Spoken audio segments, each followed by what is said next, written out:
sunrise breaks across the ocean. The coffee's brewing and the day is new. I like to sit right here and watch the morning until the sky turns into a field of blue. What I need is a little downtime in the right place, in the right space. It's gonna take me at least a week to clear my mind. Yeah, I'm gonna need a little downtime.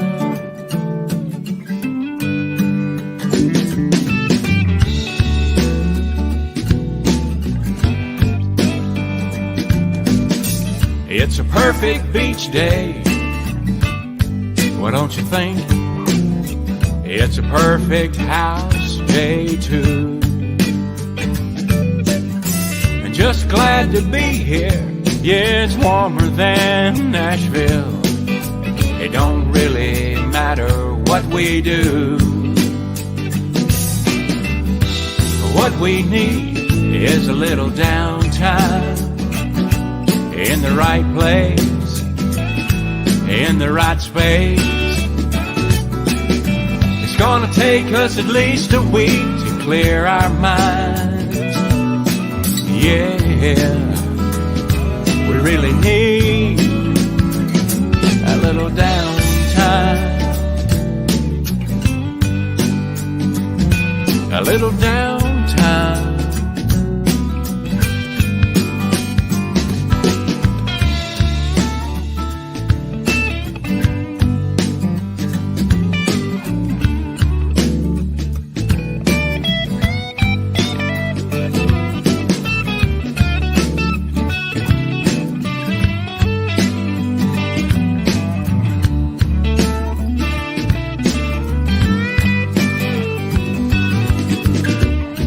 Off that cell phone, baby. Haven't checked my email all day. Well, there's a lot of people out there trying to reach us. For now, I think I like it that way. What we need is a little downtime in the right place, in the right space. It's gonna take us at least a week to clear our minds. Yeah, we really need a little downtime. A little downtime.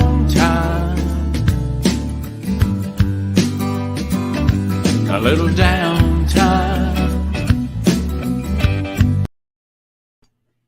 Hey folks, it's Jason Hyatt, RoundTable Ranch on the CTW TV network.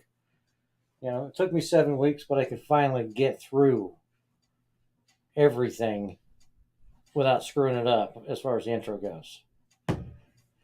So, like I said, this is the 7th live episode. Sorry about last week, but when your head hurts, and when you overdo it, you overdo it. But we are still live today. And we're still going to rock this out. And as long as my computer doesn't throw any more fits, we might make a go of it for the whole time. I really need to turn my phone off or something, because watch myself is kind of funny. So today's discussion is going to be wherever it goes. Because, that's what this is all about. First and foremost, go ahead and drop comments in the comments section. Any platform you're watching on, we'll get to it, we'll share it, we'll address it. So, yeah. One day I'm going to have bots or something on here that can post comments for me. I don't know. I see other people doing it where it says show bot. It has random things. It's kind of neat. Because as I type, my computer bounces, and then my screen bounces, and then it looks funny. So it is what it is. But I've been dealing with some things in my head as of late, simply because it's that kind of time of year. It's getting hot. It's the end of my wife's school year, so she's getting ready to go on vacation. So May seems to drag on and on and on, and it just gets relentless. I think that's what I'm trying to say. Relentless. May never ends, and it just started. So that's kind of one of my problems. Is it seems to never end. April, about mid-April, it just starts to drag. May just never ends. June 1st comes. We're on our summer break, or Michelle's on her summer break, and we could go travel and do whatever we want. And then, but June, July seems like it was a week long, and then it all starts again. And it sucks. I am quite literally a homebody. I don't do much outside of my house. That's why I have so many hobbies involving my house. But lately, I've come to find that all of my hobbies always seem to pick up speed towards the end of the school year, leading up to the summer. Because I guess I take it as these months never end. I've got to keep myself busy doing things that I hadn't done the rest of the year. Plus, it's gardening season and it's planting season, and you want your yard to look nice for the summer. That way, you can try to enjoy it, because this year we're not going anywhere. Sure, we're going up to the CVMA Nationals in the middle of June in Kentucky, but our normal summer trip from Georgia to Montana to Washington State and all over the place isn't happening. Simply because it costs way too much money this year. So we're going to take a bunch of mini weekends or something and camp and ride motorcycles and go to events and meet people and enjoy our backyard, which I'm trying to turn into an oasis. Green can. Sorry, I'm easily distracted. But I'm going to talk a little about these puppies. One has got a name. Once they have a name, means that dog is claimed. Its name is Canute. It's going to a local veteran family here in the area, and their eyeballs just open, their ears are open, they can hear, they can see, they can smell, and they're quite marvelous. At about 2 to 4 weeks are great. That's the happy time with puppies. You can keep them contained. They don't make a big mess because mama still cleans it up and they're still drinking milk. But in about 4 weeks, these things are going to be a bit insane. Because then I got to make build the bigger enclosure. I got to put down puppy pads because they're going to start making messes mama can't clean up, and you don't want her to because it'll make her sick. And at 6 weeks, that's when they get their shots and we can take them outside and they'll start enjoying themselves. But right now, at 2 weeks, you're starting to understand who's got the attitude, who's got the mental acuity to be able to be a service dog, which ones are going to be grumpy, which ones are going to be snuggly. You're starting to understand the characteristics of each dog. Well, there's one that I'm already attached to because, from day one, I've had to keep an eye on this one rather close. She's doing great. Doing tremendously well. But she'll leave her mama when I walk in the door. She could be nursing, and I can walk in the door and walk up to the enclosure, and she's going to come a-running. So I'm going to be a little heartbroken to give her away or sell her off. But there's 5 of them that we're giving away. There's 4 left. So if anybody out there needs a service dog, companion dog that is super high quality, super high caliber, which I think all service dogs and companion dogs should be super high quality and caliber dogs. They can be trained to do anything. Anything at all. These are working dogs. We special breed these dogs for this purpose. They're 1/4 German Shepherd, 3/4 Dutch Shepherd, because we needed to knock the drive of the Dutch Shepherd down a little bit, but we wanted the health and the longevity of the German Shepherd as well. The Dutch Shepherds are inherently healthy dogs. They don't have the health issues that German Shepherds do. My service dog is 50-50, and we breed him to a full Dutch Shepherd. What we're finding with the last litter is they are bigger than the 2 dogs that we bred them from. It's very strange. I think a couple of them, 3 of them are about the same size of this one, but this litter, they were all over a pound except for one, and she was 15 ounces. They're all over 2 pounds now. I weigh them every Thursday, so we're going to find out tomorrow. There'll probably be 3-4 pounds apiece tomorrow, because they're growing at about a pound a week. Means they're eating very healthily. No, there's no signs of worms yet, which my last litter had no worms. I don't expect to have worms in this litter. Like I said, I've gone through everything that we do to make sure our dogs don't have worms, don't have health issues early. But I wouldn't be here today if I didn't ever get my first service dog.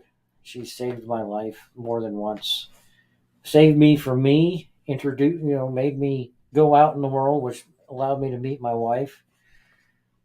Which, and it was devastating when I lost her. But I knew it was coming, so I got another dog, the one I have now. When I saw her health declining, and the vets had said, hey, she's starting to have problems. So Yona is my second service dog. And there's no replacing the first one. I'm going to be upfront and honest here. Losing a service dog is detrimental. It is devastating. It hurts so bad. And that's when you got to realize, no matter how much you love them and how much you depend on them, they are also a medical device. They are a tool to help you, and the bond is super strong and is not going to take away from that, understanding that. But if you need one, you need one. And it hurt me. When Liberty died, I had a hard time reconnecting to Yona because it was devastating. But Yona had already been training. Yona had already started learning because I had to stop using Liberty out and about as much. So at least there was a transition. He did help me through it, but even talking about Liberty now, I still get teary-eyed. She was my baby, so I might have been her baby, but that's the thing. We had great adventures. We went all over the United States. We met some wonderful people, and she kept me alive. It's like she figured out once her purpose was served, it was time for her to go and for me to move on. And I think that's the way it was. And I have to think about it that way or I'll still get teary-eyed. But I do know guys that have lost their service dog and are floating out there in the world because they don't want to go through it again. I'm telling you, if you had one, you need one, you should probably get another one. You can never replace your dog.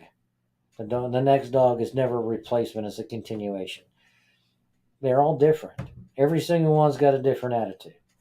So,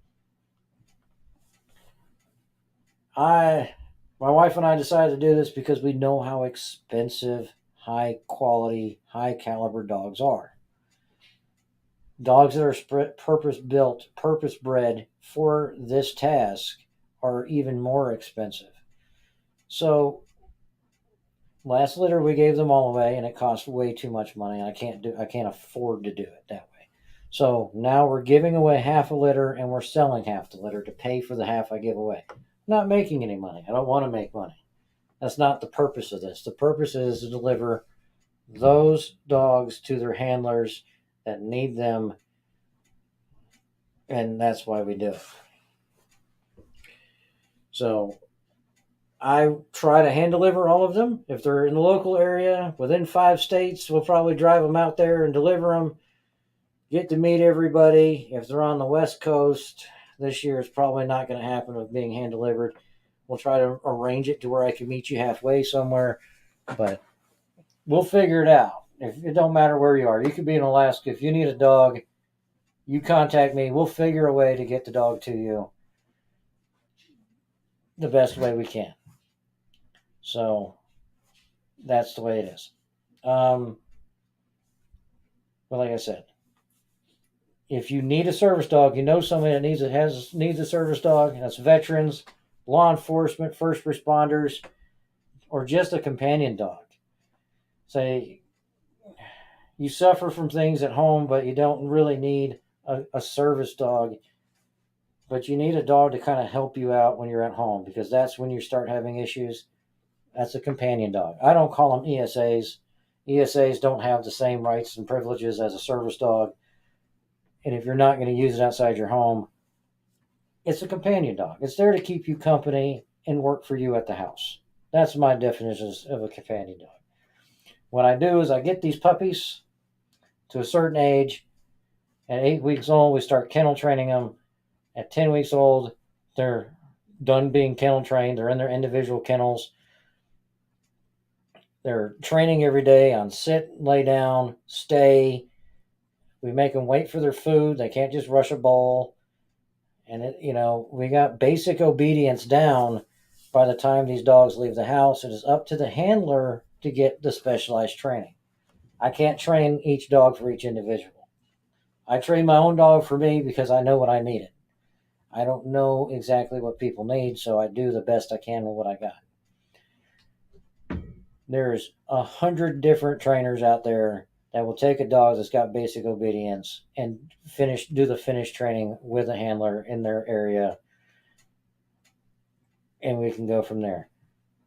As this progresses, I would like to get to the point where I have trainers on staff and I have a different facility to take the dogs to, that the handlers can come and stay for a couple of weeks and learn with the dog and then go home.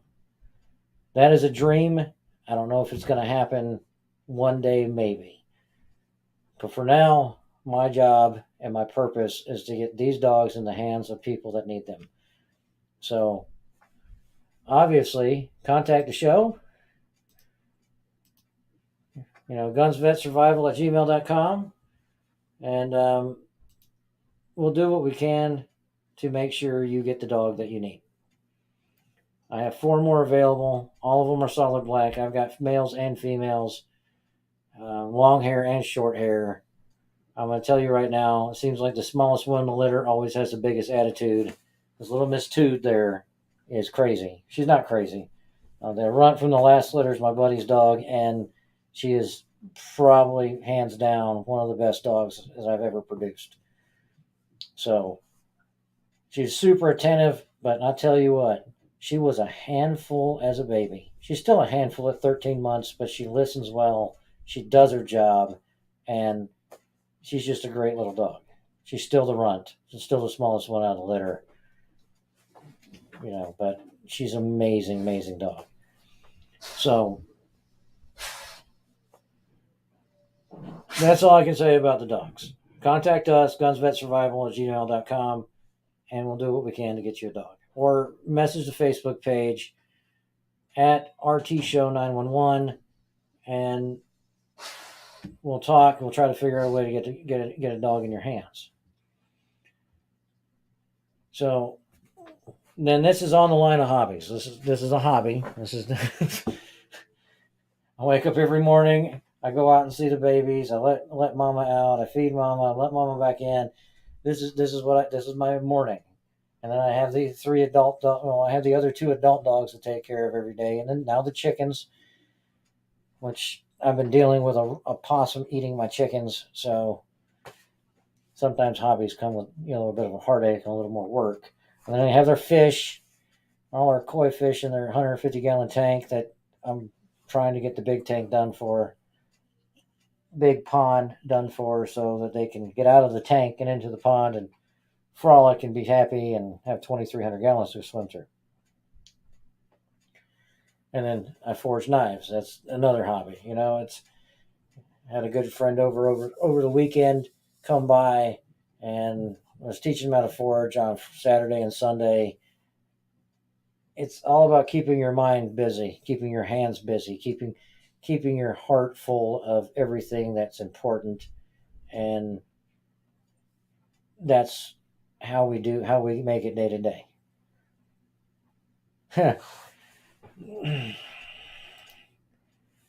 Daniel, if you want to eat the possum, I'll shoot it. You come by and get it, because I am not going to eat this thing. I am planning on putting so much 22 lead into it, it should probably have lead poisoning or give lead poisoning. Last night it ran. It heard me come around the fence to shoot it, and it disappeared and didn't come back. So sit up in the bathroom window with a thermal over watching my chicken coops and a 22 and wait. And then it comes out, and I can see it coming across the field. I'll grab the 22 and I'll run around the fence, try to get it. It's going to be cat and mouse, or however you want to describe it. Right now, this possum is my nemesis, and it will lose. I don't plan on losing any more chickens to this thing. It's already killed 2 of them. So, anybody want to eat a possum? Go right ahead. It's going to be decaying back there in the woods somewhere by the time I get done with it. So, or I might feed it to the chickens. I might throw it in with the chickens dead, and the chickens will eat it. I mean, chickens are opportunistic eaters. They'll eat whatever's in there. Like if one of my fish dies, it goes in with the chickens. The chickens will eat the fish. It's, the nature of things. It sounds bad, but it's actually really interesting to see chickens eat a fish. Or if one of the eggs is broken, I throw the eggs out and the chickens eat the eggs, which is inherently funny because that's what it is. I tell people I like egg salad sandwiches and chicken salad sandwiches, but they're essentially the same thing. They are. Either way, you're eating a chicken. It's just, embryotic or full chicken. They're both the same. So, I would prefer my eggs. I would prefer eating the chickens on my accord, not letting the wild animals that shouldn't be in my yard eat the chickens. And no, this isn't a beer. This is just a green can. Starts with an S, ends with an E. And it's carbonated because we've had some storms rolling through, and I kind of got a slight headache. So, but hobbies are a way to deal with everything in your life. You got to keep this busy. I'm supposed to start back at school again because I've got to keep learning. If I don't learn, I forget things. I'm going to forget things anyway, but I will start forgetting things I need if I stop learning new things. It sounds really funny, but that's the way it is. I've got to keep my brain engaged or it just stops functioning permanently. And we don't want that. So, yeah. We cover the dogs. We cover the fish. We cover the chickens. We cover the bladesmithing. And something else that'll really help everybody. Other than talking, which is the one thing I tell everybody constantly, hey, you need to open up. You need to talk. You need to share your stories. And it hurts the first time. It's always going to hurt the first time. Everything in life that's important seems to hurt the first time. The first time you fall in love, it doesn't end the way you want it to, does it? I'm not going to talk about other things that hurt the first time for some people, but the first time you smack your finger with a hammer, it hurts. The second time, it hurts, but you done learned that you shouldn't do it a third time. But as you talk to people, as you tell your story, as you describe what's going on in your life, it dregs up a lot of those painful memories.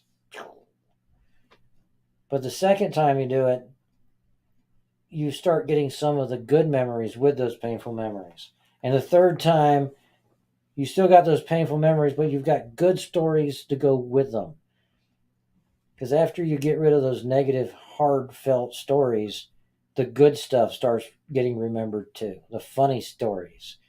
And even though you got a story about a buddy that got killed, the next time you tell the story, you're remembering some of that funny stuff that guy did, and you're telling those stories and you're actually having a chuckle. And the third time, more stories. And the more funny stories, more good memories come up, and you're getting a laugh. And if you're talking to people that also knew them, it goes back and forth. You get a funny story with a painful story, but you're with a group of people that knew this person, and you guys can go back and forth with the good and the bad. And by the time you've done it 5 or 6 times, your heart feels better, your brain feels better, the memories are better. So that is one thing I'm going to say helps tremendously, is to keep talking. Once you start, don't stop talking. Don't shut yourself back up again, but also have a group of friends. Have a group of people you can go to and say, man, I'm having a rough time. Me, that's my spouse, and a very small bucket of people, and I'll go straight to first and talk to them.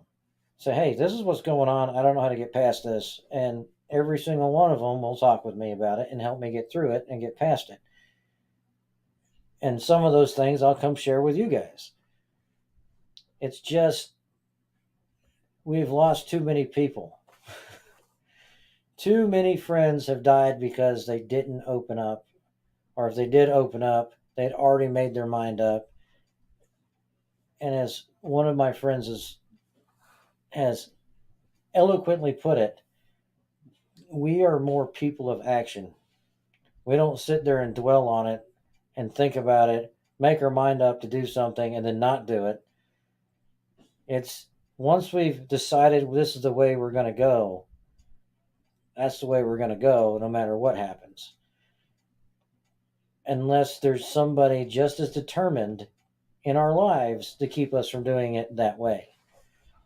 So open yourselves up, talk to your friends, let people know what you're going through, share your stories, and don't make us bury any more of you. I'm not going anywhere. Not by my own hand, ever, ever, ever. And I can say that with absolute conviction. Is the thought of ending myself has only ever happened 2 or 3 times in my life, and I immediately threw it out. I can think through it and go, no, I don't know why that popped up. Throw that over my shoulder. But I'm also the type of person that will put myself in harm's way because I'm not going to do it myself. But if it happens to me, oh well, when I get to those stages. So I try not to get there. Just, I try to talk my way through everything. And like I said, this time of year, the months seem to drag. And it's an anticipation for better things, anticipation for time with my wife, and she's not at school, and it builds, and it slows down the month of May to the point where today should be Friday, like the 3rd week in May. That's just how long the last 3 days have been. They just drag on. And I understand it's Wednesday of the 1st week of May. I know this. But it's like, come on. And I think it's because we count the days. Like in a deployment, you're counting how many days, and it's like 13 days and a wake up, we're going home. But you seem like you're saying 13 days and a wake up for 20 days. And it's only been 24 hours. So it's 12 days and a wake up. It's a mental block and it hurts. It sucks. Because you're constantly fighting with yourself like, isn't it over yet? No, it's not over yet. So we have to do things to get through that. And like I said, this show, my other 2 shows, the fish, knife making, the chickens, dealing with the puppies, those are all the ways I get through my day without thinking this day is dragging on. Because I really want this month to end, because then it's summertime and I get to spend time with my wife. And that just makes me happy. So that's the other ticket. Have somebody that you look forward to spending time with constantly, even if it's just your dog. But for me, it's my lovely wife. Like I said, between her and Liberty Rose, that's the only reason why I'm still alive today. I would have done something stupid and got myself killed a long time ago. Just because that's the way I am. But so friends, close friends, contacts, somebody you trust that you can talk to, hobbies. Your job is not a hobby. And I want everybody to repeat after me. My job is not a hobby. A hobby is something that lets you forget and lets you make it through the day that you're not having to worry about your performance with. Like, I am doing this today because I want to do this today. I'm not doing this today because I get paid to do this today. That is a hobby. It is something that gives you enjoyment that you're not having to think too hard about, even though the hobbies I do, you have to think, you have to be creative, and you have to work on things, but they're hobbies because I try to keep my mind active and engaged. And I was really praying for rain today, and we didn't get too much rain. We got some sprinkles, but I really need rain because I really want to go out to the ranch and do the show.